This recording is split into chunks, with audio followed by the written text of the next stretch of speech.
This is day 103. Follow first, then innovate. I asked my grandmother, who's about ready to have her 100th birthday, what one of her secrets to life she has picked up along the way. She said one of her primary lessons was to shut up and follow the leader. This was funny because if you knew my grandfather, you would have understood why she said this. However, there is a deeper meaning behind the sentiment.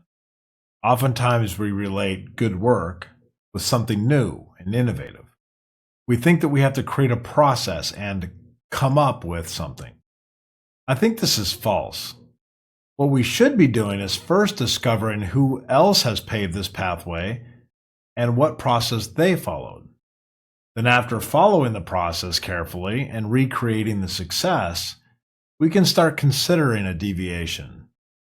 True innovation, as it seems, comes not from the wellspring of nothingness, but rather from the deep pool of lessons learned along the way.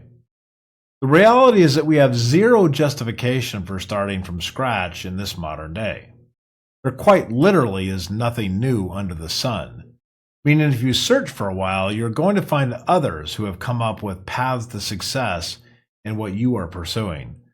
With the advent of large language models, you can easily get a cursory canvas of what humanity has come up with in regard to what you are trying to do. We've never had it so easy to identify a framework, understand how the framework works, the strengths and weaknesses, and then try to implement this as a first course of action. Following what others have done is not a sign of weakness, but rather an indicator of wisdom. By pursuing what others have found successful first, you are able to take rapid shortcuts past the early stage difficulties that the trailblazers in that particular field have already uncovered. There's no shame in copying others. Our entire scientific community is based on this very premise. Taking a look at what the existing research is saying and then expanding upon it, often repeating the same experiments but with some slight variation. There should be no difference in how we pursue any major challenge. For example, take marketing. Assume that you have a marketing challenge. You need to get a message out to a potential set of buyers. You could try to reinvent this whole concept and chase a path that may or may not find success.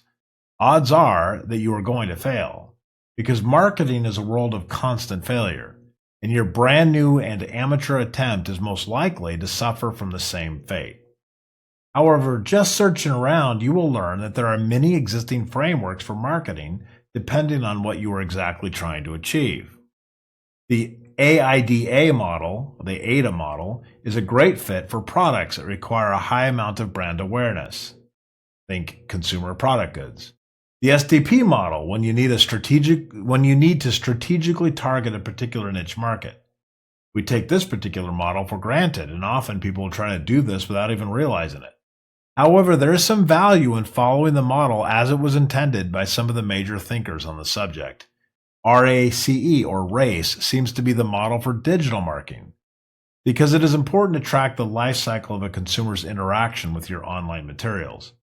I could go on and on with the list, but there are probably well over 20 of these types of models created and modeled for future generations to use. Funny how we ignore all of this and try our own way when people have been thinking about this stuff for well over 100 years. In the end, my grandmother's advice to shut up and follow the leader is not just a humorous anecdote. It's a profound reminder of the wisdom and humility and the value of learning from those who came before us. The path to success is rarely about blazing a trail in uncharted territory, but more often about studying the well-worn paths that others have already mapped. By taking the time to understand proven frameworks, processes, and strategies, we honor the collective progress of humanity while giving ourselves the best chance at meaningful achievement.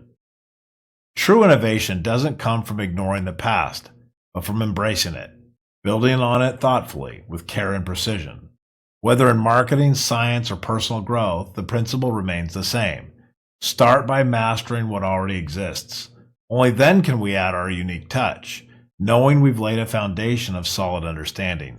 So before you rush to create something new, take a moment to reflect on what has already been discovered.